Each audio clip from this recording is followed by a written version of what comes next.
Hey guys, Danny Johnson here, and today I'm going to show you how to change the transmission oil and oil filter in the transmission. There's no dipstick, so I'll show you how it's done. So this is what the transmission filter looks like. It's located in the transmission underneath the pan, and the oil goes in there. It has this metal piece to keep it from going up too high and a guider pin on the back. And this is what it looks like. You can see very thin. And so the part number for this, at least for the 8L90E, is the TF922. And so these are about $30 at the dealership.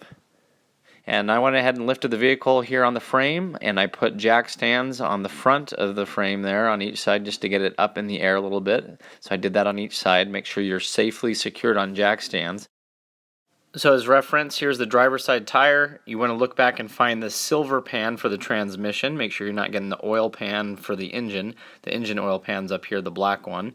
And so next to it, there's a heat shield we're going to take off, and there's a 10mm bolt on the side. So just get your 10mm wrench here. And we're going to go ahead and take off the 10mm bolt on the side, and then there's two more up top. So with the one removed here on the side, then look up here, and it helps to have like an open end wrench, even a ratcheting one, to get this one on the front mount. It helps to get it up in there. And then on the back side there's one kind of a similar place over here, and so you'll just have to fill up in there and take out these three, and as soon as you do that, the heat shield will come down and expose the side of the transmission. So just go ahead and set that aside, and we'll go ahead and remove the fill plug. So on the side of the transmission, if you come up here, see this rubber plug here? There's no dipstick on these transmissions. So on the fill plug, you're going to pull up the middle part first, and then you're just going to wiggle it out until the whole assembly comes out. It's rubber, so you should be okay as long as you're careful wiggling it out. You can do it by hand or with a flathead screwdriver if that helps, but just be careful not to tear it. So that'll wiggle right out of there, and then we're going to put a tube inside here. This is a pump, okay? You can pick this up at Harbor Freight for $7.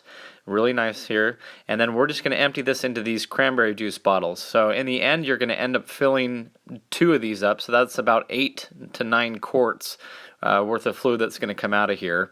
After that, we're going to go ahead and come in here and just remove all of these 10mm bolts that surround the entire pan. Okay, so take all those out, and then when it comes time to removing the actual pan, you can get a pry bar and put it, kind of wedge it in here and push down on the exhaust slightly, and that'll help you have room to get the pan out.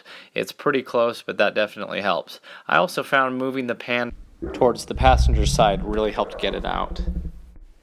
So here's where the transmission filter is. It's just this black piece right here, and we're just going to pull straight down on it and it'll come out.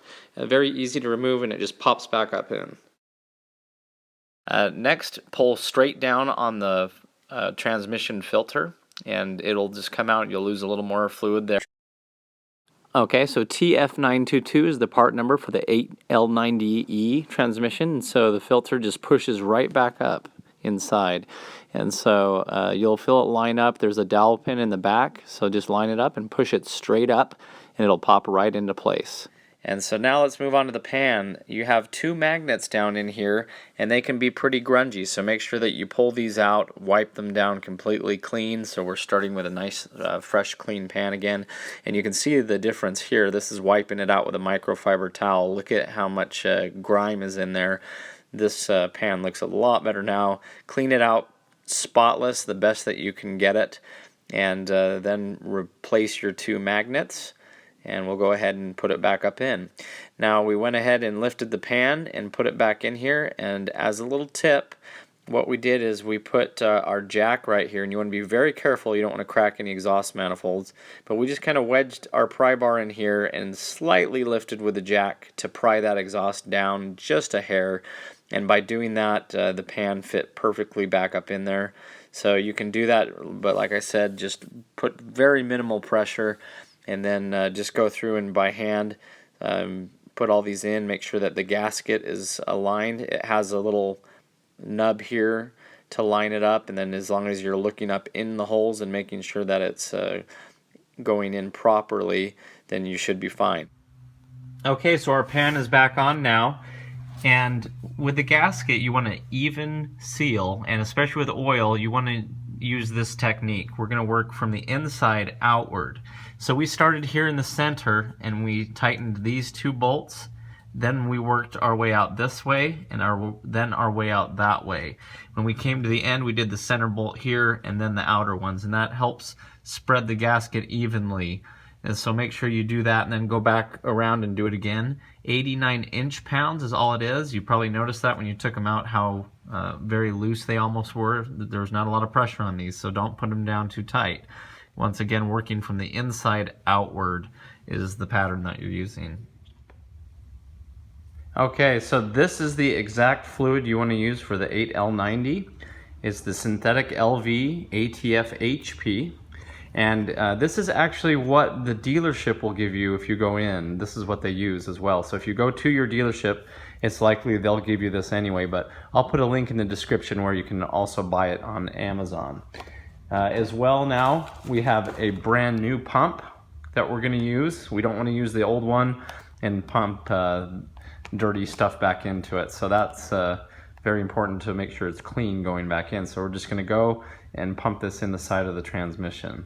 We'll start by pumping up pretty much as much will go in, then we'll start the vehicle, put it in park, neutral, drive, and then add more.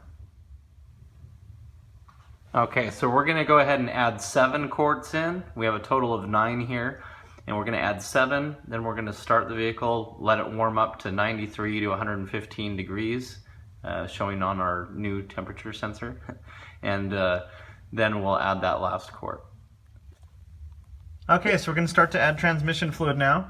So we're just taking one line of our pump and putting it in the new bottles, and you'll see on the pump it has an in arrow, which is headed from the bottle, and then an out is the one that's going back up now into the side of the transmission, just how we siphoned it out.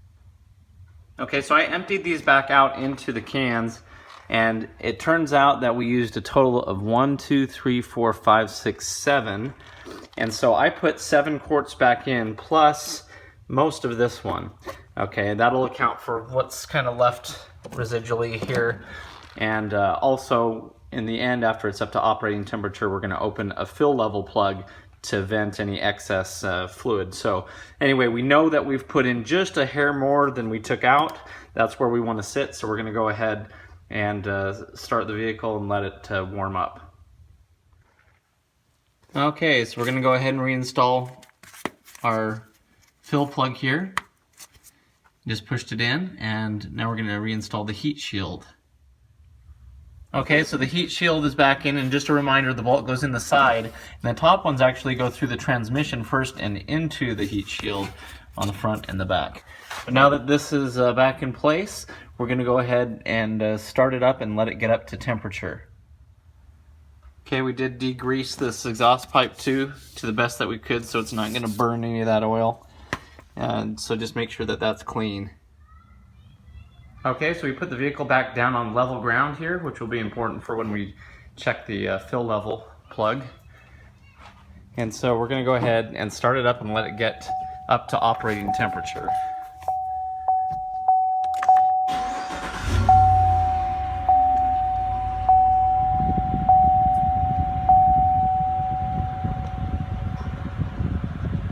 Okay, so we're going to go ahead and put it into reverse, put it into neutral, put it into drive. Just kind of cycle it through here, get the pump working.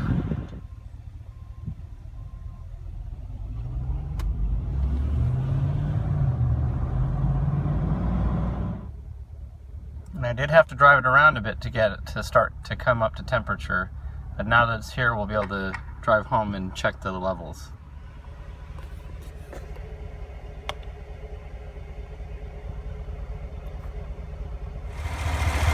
So you want to go under the truck while it's running, and there's a 10mm bolt we're going to take out here.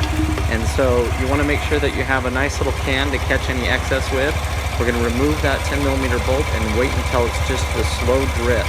And we're on level ground, that way we know that the fill level is proper. After that, we're just going to replace that 10mm bolt and make sure that it's good and snug, and then just jump up here and check that temperature. And everything is working perfectly, as you can see here. So that's how you change the transmission fluid and the transmission filter. Just remember, you're not getting all of the fluid out. There's still some trapped up in the torque converter. There's no real way to get all of it out without a flush, which I wouldn't recommend doing on these cars. So just changing it out like this, cleaning out the pan as you saw, it's going to help your transmission have a longer life. It's going to get a lot of the grime out of there and hopefully prevent some of the hard shifts or torque converter shaking. So anyway, if you have any questions, please go ahead and put them in the comments. Please subscribe to the channel, and I'll put a playlist in the video description on all the other videos I've made on this Yukon. So please check that out. Thanks, guys.